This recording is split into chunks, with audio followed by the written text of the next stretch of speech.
পুজো কত বছর পড়েছে? পুজোতে আপনাদের কি এরকম টাইমে পুজোটা কেন? এরকম পুজো বলতে আমাদের গ্রামে পুজো হতো না তখন, বিশ্বনাথ চক্রবর্তী তখন আমার বাবা উত্তমদা আরও সব ছিল। বিশ্বনাথ চক্রবর্তী বললো যে আমাদের গ্রামে তো দুর্গা পুজো হয় না, তা আমাদের একটা পুজো করতে হবে।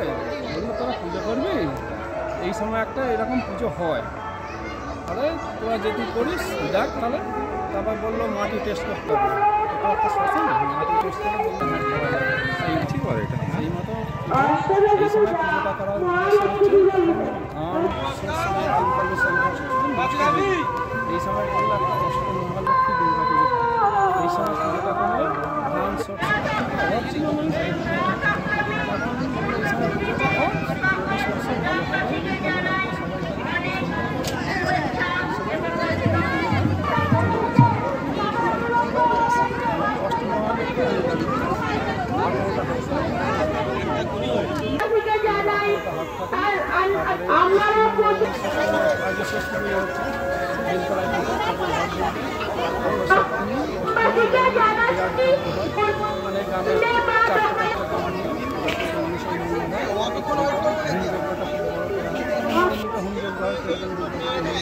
যেরকম আশ্বিন মাসের জায়গায় পুরো পুজোটা হয়, মানে এই পুজোর বিশেষত্ব কি আছে?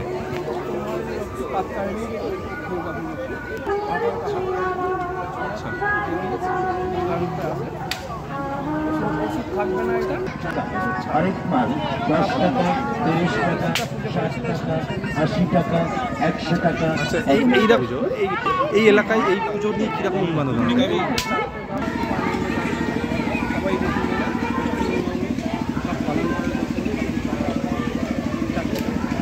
মানে যেরকম মানে আশ্বিন মাসের যে দুর্গা পুজো যেভাবে পালন হয় সেই রীতি মেনেই এই পুজোটাই করা হয়। এই পুজোর জন্য কি আপনারা মুখিয়ে থাকেন সারা বছর?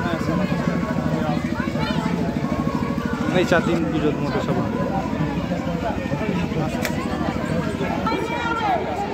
এই পুজোর মেলা, মানে মেলা কদিন?